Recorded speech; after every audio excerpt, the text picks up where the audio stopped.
After carefully and cautiously computing the reserve funds of Philhealth, its excess, unused, and idle money actually amounted to a staggering 183.1 billion pesos, which are unrestricted.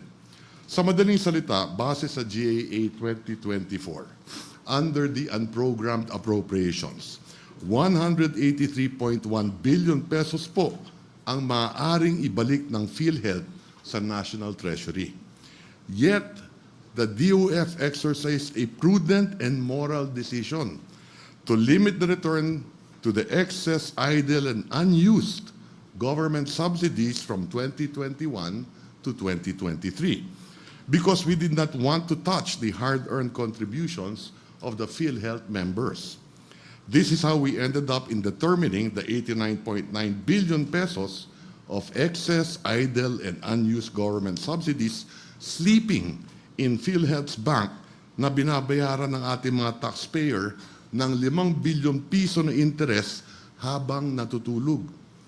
At mahalagang idiin, the move is aligned with the medical principle of do no harm.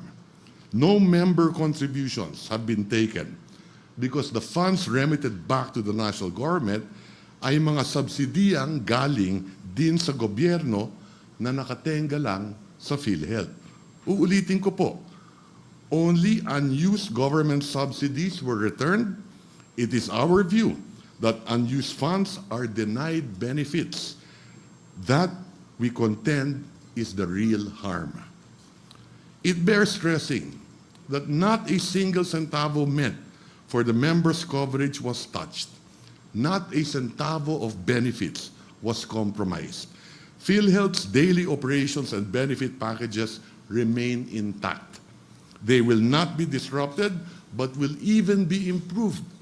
In fact, the transfer of Philhealth's excess funds actually spurred its recent expansion of health benefits. Inuulit ko, dahil po dito, napagalaw po natin ang Philhealth na taasan at mas lawakan pa ang benefit packages nito to reduce out-of-pocket expenses. And even as we took 60 billion pesos out of the 89.9 billion excess government subsidies, Philhealth is still left with 498 billion pesos of cash in its war chest as of last year. This is more than enough to continue increasing its inpatient, outpatient, and special benefit packages over the next 2 years. And even without subsidy from the government, Philhealth is still on a strong financial footing. Kaya inuulit ko, hindi maapektuhan ang pang-araw-araw na operasyon ng Philhealth dahil dito, nadagdagan pa nga ang mga benepisyo at lalong madadagdagan pa. To the next point, is Philhealth bankrupt? I'd like to clarify, Your Honors, that the Commission on Audit never declared Philhealth bankrupt. Hindi Bangkarote ang Philhealth, and it never will be bankrupt. As COA itself clarified during the previous oral arguments, the misunderstanding in Philhealth's financial reports stems from its insurance contract liabilities, or ICL, which COA flagged as inaccurate and unreliable. These ICLs are not actual debts, but merely provisions for future obligations based on faulty actuarial estimates. Kung titignan po natin ang SSS at GSIS, mas malaki pa ang ICL nila at hindi Bangkarote ang SSS at GSIS. Faulty actuarial math cannot be the basis for declaring a fiscal crisis. On paper, these provisions may make it seem like Philhealth has more liabilities than assets. But in reality, there are no actual claims for ICLs against Philhealth. None in the past, none today. That's because Philhealth has never issued, nor does it hold, any outstanding insurance contracts like private insurers do. More importantly, as a state health insurer, Philhealth cannot and will not go bankrupt, for its financial viability is fully backed by the Philippine government under the law. We cannot stress this enough. Philhealth is not bankrupt. It never was, and under the law, it never will be. What is true, Your Honors, is that for years, Philhealth was earning more revenues than its expenditures.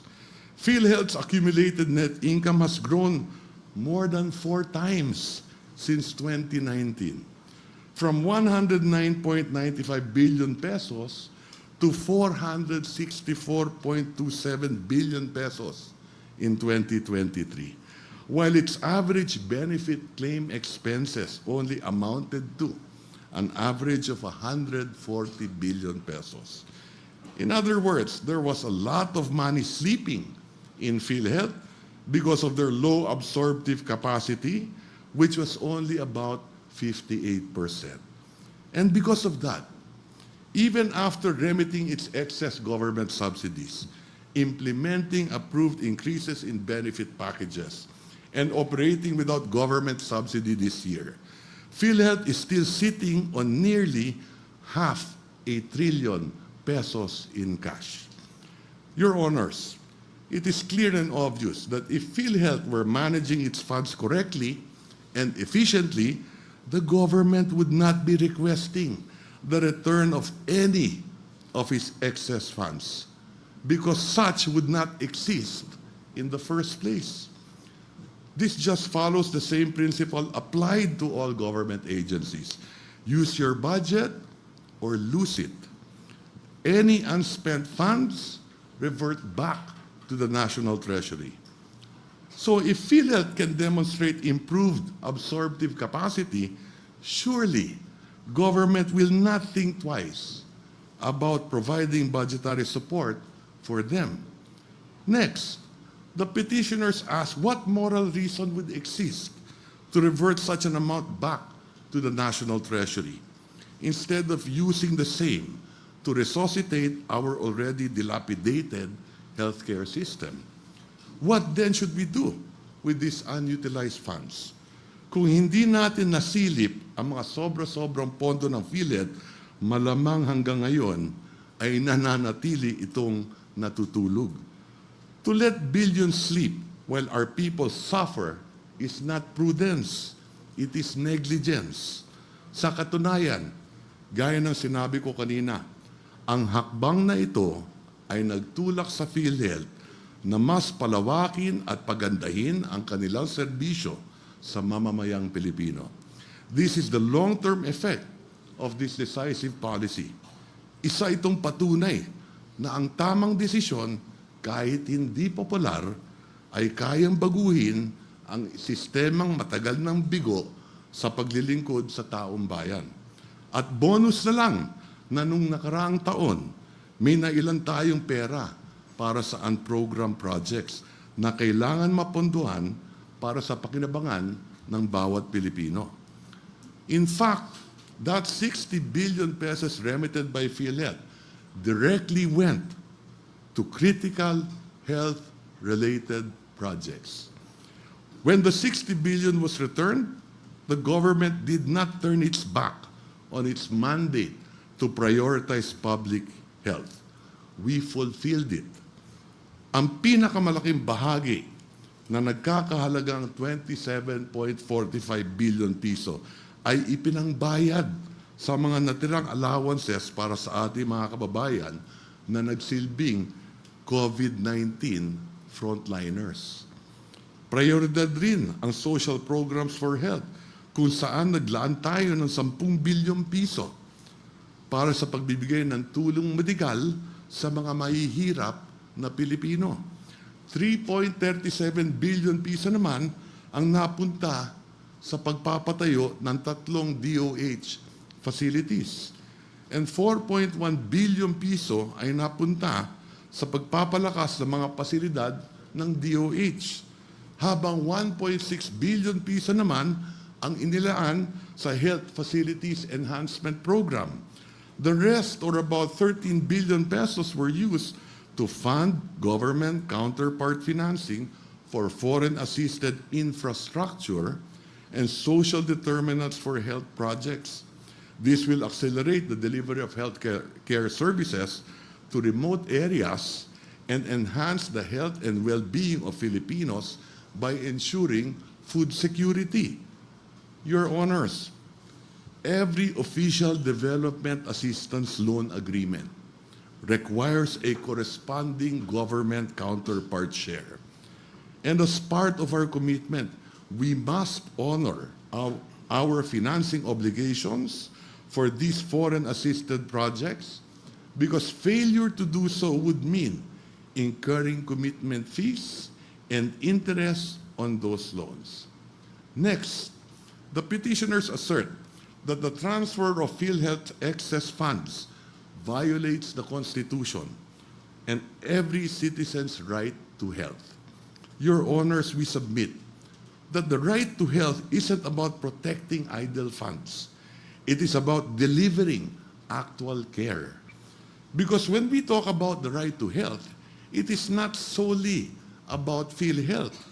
It is also about building more hospitals and healthcare facilities, enhancing their operations, and providing more medical assistance to indigent and financially incapacitated patients, which are the Department of Health's priority programs. In fact, DOH budget has increased from 183 billion in 2022 to 247 billion in 2025 to finance these crucial health programs. Between the two, their budget is roughly 500 billion pesos. And with regard to the legality of the transfer, this argument has already been refuted extensively by the Solicitor General and the Government Corporate Council during the previous oral arguments. These are all legal. Wala po kaming nilabag na batas.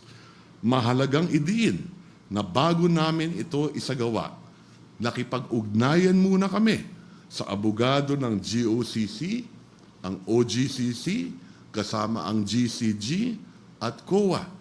We made our due diligence, and all of them gave us favorable legal opinions. More importantly, the PhilHealth Board approved the transfer of its excess funds. At nire-respeto namin ang cash management operation ng PhilHealth. Kaya't meron po tayong remittance schedule. Hindi po ito naging one-time, big-time. In addition, we reaffirm the government's position that the DOF issued circular 003-2024 is in fulfillment of its mandated duty to responsibly manage public finances in support of our nation's development goals. It was a decisive move to establish and implement a strategic fiscal policy that propels economic growth.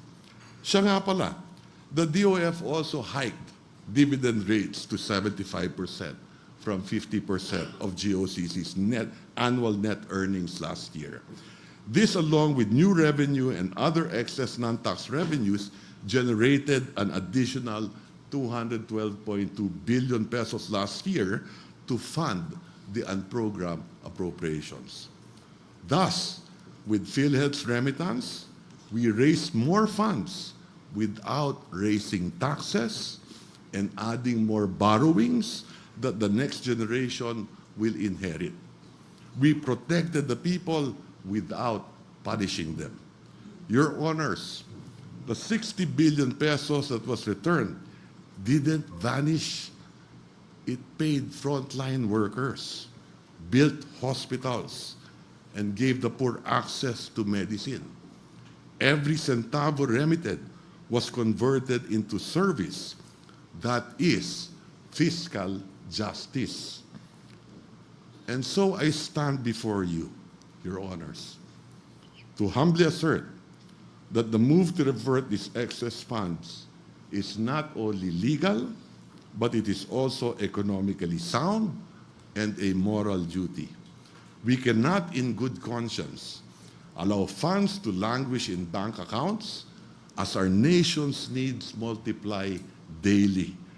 Not when the government is working nonstop to achieve its ultimate goal of cutting unemployment, creating more jobs, increasing Filipinos' income, and bringing poverty down to a single digit or 9% by 2028.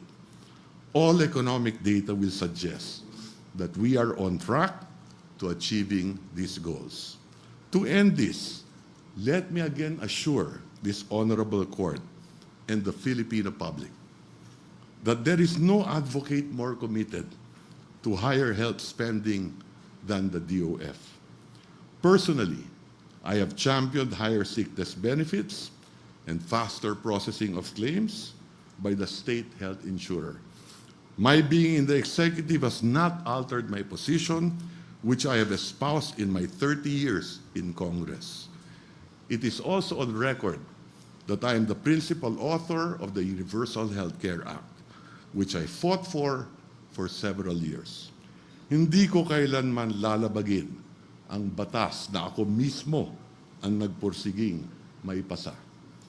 The DOF has been working hard to fulfill our duty to uplift the lives of Filipinos, ensuring a healthier and more prosperous future for all. It is our moral obligation to see the bigger picture, to not look the other way, and it is our cardinal duty to ensure that every peso collected will have the highest impact on the lives of every Filipino.